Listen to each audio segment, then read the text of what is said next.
Evolutions 2.0 is probably a thing. What up guys, DJ back again with another video. Today we're going to be talking about Evolutions 2.0 and, well, I guess a bit of speculation, a bit of predictions. But, well, one thing's for sure, this thing is actually going to happen. And technically I called it, but not really. This was actually prompted from Heartless, I think his name is. He made me think about it a bit more, and I kind of thought there would be another evolution. So credit to him, and then, you know, obviously I agreed with him. So credit to me too. But we're going to be talking about Evolutions 2.0, what I think it's going to... What's the possibilities of collectability, investability, and also just general... What's it going to be? Well, nobody really knows, but let's just have some guesses. So I'm not the only one talking about Evolutions 2.0. I have seen PTCG Radio. He's quite a larger channel, and he has spoken about it as well. Shout out to him, obviously. But he's raised some great points, and I do agree with him, so I will I won't make the exact same video as him. But, you know, the points that I agree with, I think Evolutions 2.0 is coming. It's coming out next year, October, sometime then. That's when the release date is, apparently. And it's very similar to how Evolutions, the first one, came out in November 2016, 5 years ago. So I guess the predictions are it could be an updated version of Jungle or Fossil. Do I want to see that? Maybe. I don't know. I don't think me personally, I'm not sure if I'll get too excited if I see a reprint, modernized version, so to say, of Jungle and Fossil. I think it would make more sense to go with the Neo sets. He said that in his video, PTCG Radio, and also I've said that also in my other video that I made not too long ago as well. So the reasons being, I think for Neo Genesis or just the Neo sets, is because they did Evolutions. That's like a Gen 1 kind of set, and I'm thinking, you know, this could be a Gen 2 set. And then, you know, the next one could be a Gen 3, Gen 4, so on and so forth, and keep that ball rolling. I think that would be a great idea. Also, not to mention that a lot of the Gen 2 sets, like Neo Genesis, for example, has Lugia, you know, one of the best cards in the set, one of the most expensive cards in the set, record prices for that card, I think a $130,000 card right now in PSA 10. T17 also has record prices, hard to grade, a lot of hard to grade cards in that set. So I think a semi-reprint version of that, you know, an Evolution-esque kind of reprint of some sort or redesign of these cards would be great for the hobby, for the collectors and investors, and I think a lot of us would like that. Probably like that more than Jungle and Fossil, I'm not sure. You can let me know what you think, but I think, you know, with Jungle and Fossil, small sets, the chaseable cards there, they're okay, you know. The thing is, like, you know, with base set Evolutions that brought people back, yeah, they left out Venusaur, they left out Blastoise, they left out some key cards, but they did modernize it. They put in, you know, like a full art Dragonite gold card and a few other full arts, and, you know, they made it a bit interesting. And obviously they had the main card, which was the Charizard, and we all knew Charizard's an expensive card. So I think with the Neo set, it makes sense because people are talking about the Charizard, but they're also talking about the Lugia record prices. Lugia is a very big Pokemon, very popular, hard to grade card once again, and so was Charizard. So I think it does, you know, it'd be the perfect 2.0 in my opinion. I mean, if they were going to do Jungle, Fossil and all that, I think it would take a long time, you know, to get through all those if they were doing it every 5 years. If Pokemon did an anniversary set of some sort like this every single year, so, you know, next year would be the 25th and then the following 26, 27, 28. But so far, I feel like they've skipped a lot of those.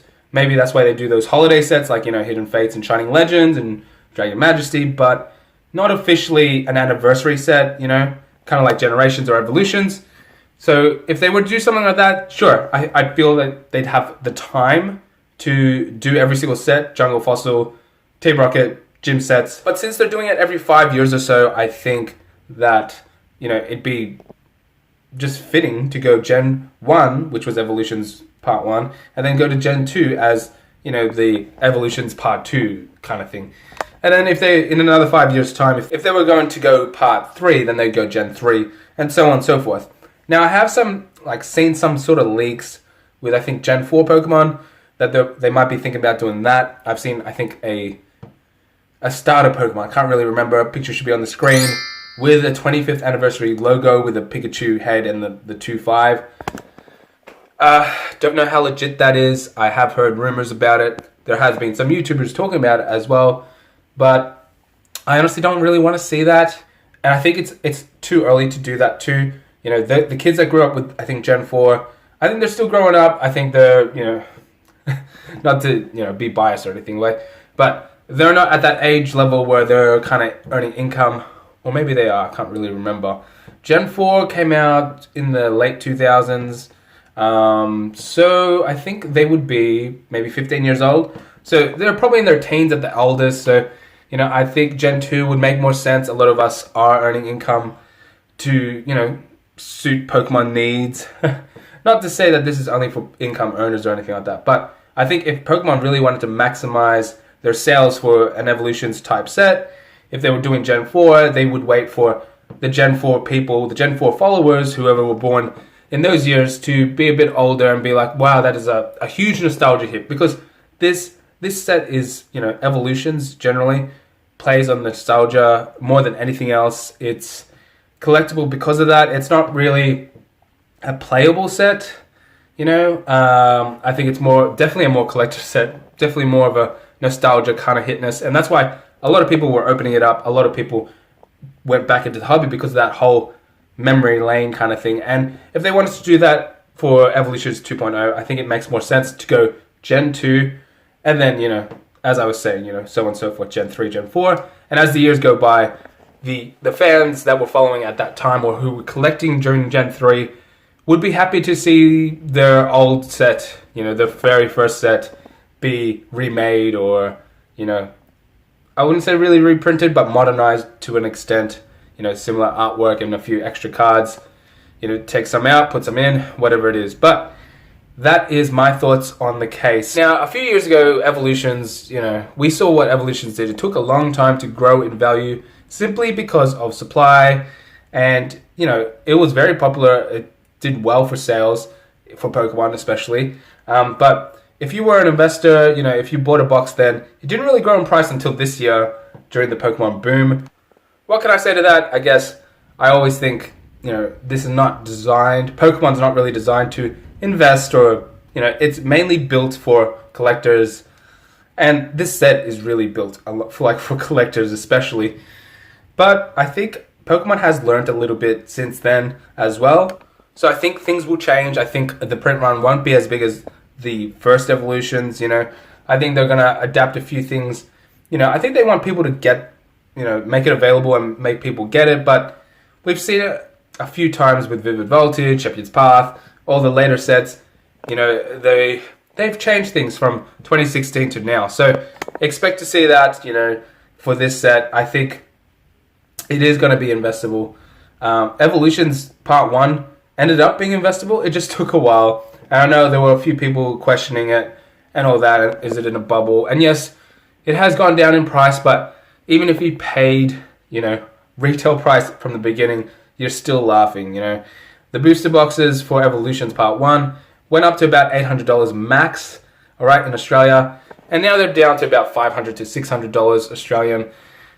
Now, you know, I bought some. I've got two. And, you know, I paid $150 per box. So I'm still laughing, you know, that's three times the value. And sure, I could have sold when it was $800, but I didn't. I chose not to. And, you know, there's still room for growth. We don't even know. But I think Evolutions 2.0 will be very different to that in regards to growth and all that. I don't think we'll have to wait as long to see the growth. I also think, you know, back 2016, yeah, a lot of people joined the hobby, but there was a little less investing, a little less scalping and all that. So I think this will be very different. I think, you know, the prices will jump up quite quickly, very similar to all these recent sets, you know. A set like Vivid Voltage just came out a month ago, and prices for pre-release kits, for example, have tripled. Shiny Star V set came out like a couple weeks ago. Sold out boxes, expensive boxes, raised in price. So expect to see the same for Evolutions 2.0. Now, this is all pretty much speculation and guesswork, but I think we love that part of Pokemon. We love that kind of thing.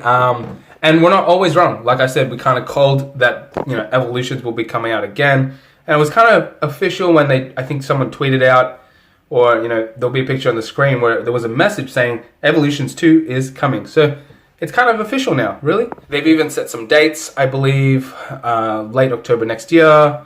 That's fine too. But, the only thing that's not really official, what are they going to do? Like, what set are they going to pick? How are they going to do it? Nobody really knows, but we're all really guessing. Neo Genesis is the hopeful one. I'm not going to cry if it's Jungle or Fossil, or maybe even a combination of both. I think that would be really cool. But, I think going further ahead than Gen 3, well, yeah, going further ahead than that, I think it's too far ahead. Pokemon's a company, they want to maximize their profits as well. So why would you jump and miss those other sets where you could be making money too? So, that's their point of view as well. I don't think they would do that to themselves, but who knows? Who knows what's going to happen? Let me know your thoughts in the comment section below. If you enjoyed this video, subscribe, like, whatever, and I'll see you in 2 to 3 days' time. Bye.